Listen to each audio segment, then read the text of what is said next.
Jajaran Polres Lubuk Linggau membekuk 3 begundal dalam kasus berbeda.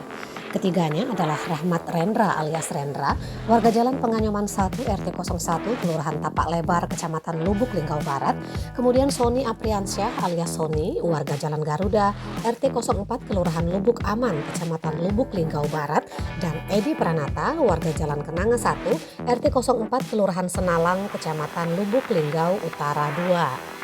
Sony dan Rendra dibekuk anggota Reskrim Polsek Lubuk Linggau Barat di kediaman masing-masing pada Minggu 26 Desember sekitar pukul 22. Keduanya ditangkap lantaran terlibat aksi perampokan sepeda motor Honda Beat Street warna hitam dengan nomor polisi BG 3788HAE. Korban keduanya adalah seorang tukang ojek bernama M. Amin.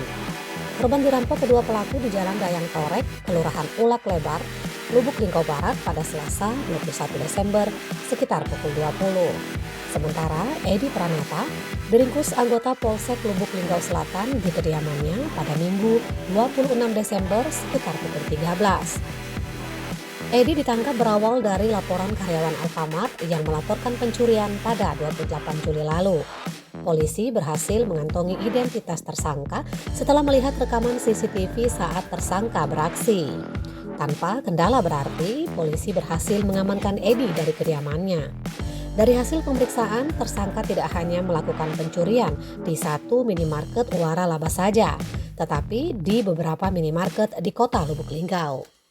Kapolres Lubuk Linggau AKBP Nuryono membenarkan pihaknya telah mengamankan 3 pelaku dalam kasus berbeda. Laporan Mariati dari kota Lubuk Linggau.